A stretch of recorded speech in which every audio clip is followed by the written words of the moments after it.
Hi, and thanks for watching. I'm Catherine Gessner, president of MCTV. The purpose of this video is to provide an in-depth look at TV pricing and hopefully explain why rates for TV service increase so dramatically every year. Two of the most often asked questions we receive are, why is cable so expensive? And why can't I just pay for the channels I watch? The answers to these questions are the same. The companies that own the TV channels demand more money, between 10 and 12% every year. In this video, I'm going to explain the different players involved as well as the factors that affect pricing. There are two types of networks, local broadcast networks and pay TV networks. Broadcast networks include ABC, CBS, Fox, and NBC. They have received a license from the government to broadcast their signal through the air, like a radio station, that can be received by anyone with an antenna for free. Pay TV operators like MCTV and other providers like Dish, DirecTV, or AT&T can carry these stations, but we must pay a per subscriber fee. And our customers must receive these channels before they can subscribe to any other level of TV service.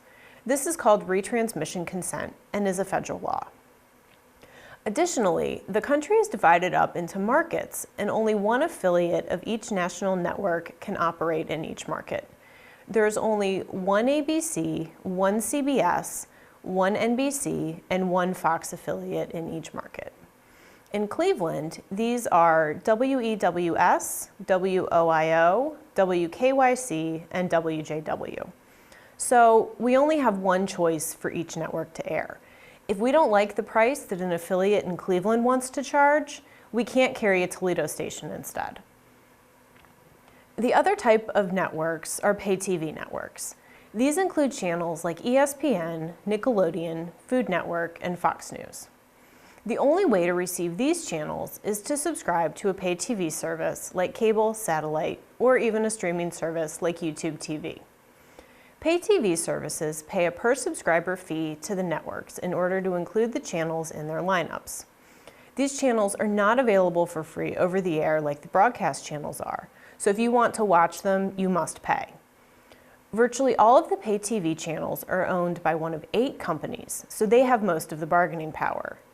If we want to carry ESPN, we also must carry Disney, Freeform, National Geographic, and 14 other networks. There are two things that are somewhat unique to the pay TV industry. Especially in the last 10 years, they have become more pronounced and have contributed to rising rates and large lineups. The first is the agreements that the networks make with us.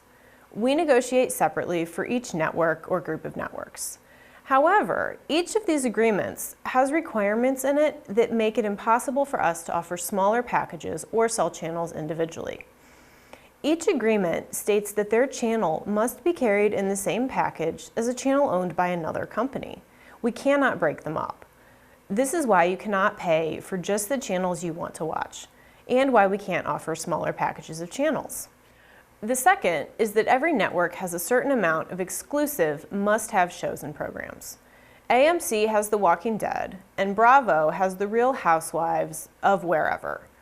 There may be similar shows on other channels, but no one else has that show. We can't get the Indians anywhere else besides Sportstime Ohio, so we must offer it. Most children's programming is on Nickelodeon or Disney, so we must offer them. Because the networks know that they have an exclusive on their must-see shows, they have the market power to demand higher and higher rates. And, as I mentioned before, many of the networks are owned by the same 8 companies. So they require us to carry all of their channels, even those that are not highly viewed. If we don't want to offer Food Network, we also cannot offer HGTV, DIY Network, and about 10 other networks. The networks can demand higher and higher prices because there are very few alternatives. To help explain this in an easier manner, I'm going to use the analogy of a grocery store. I think it's often easier to use something that everyone is familiar with to explain our industry. So here's our grocery store.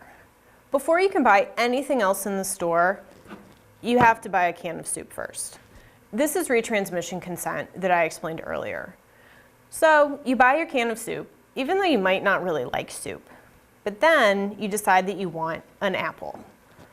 But to buy this red apple, you also have to buy the green apple as well as a pear and a banana. It doesn't matter if you hate bananas or are allergic to pears. If you want the apple, you have to get all of it. And of course, there's only one apple farmer, one banana farmer, and one pear farmer. So the grocery store has to pay whatever the farmer demands. The grocery store could stop selling bananas, but they would lose all the shoppers that like bananas. The requirement that we carry multiple channels together, as well as exclusive programming, combine to create ever-increasing rates and the large packages that we have today. How do streaming services fit into all of this? Let's imagine that the streaming services are like a vending machine. They offer food in a different way and give the customer more choices. And there will be fewer people trying the vending machines at first.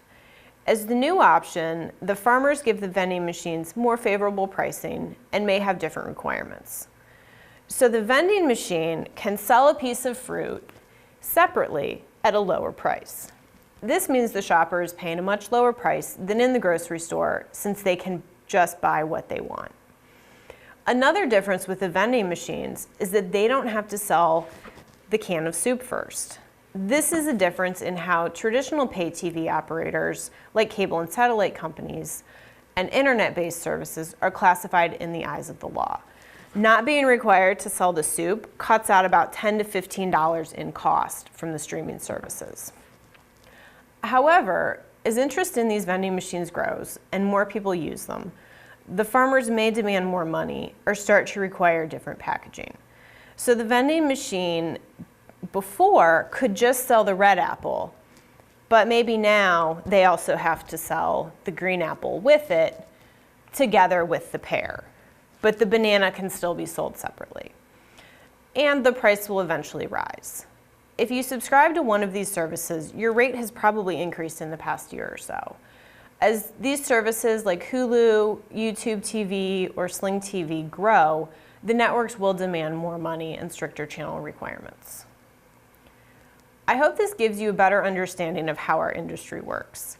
While the explanation I gave may seem bleak, there are some small changes occurring.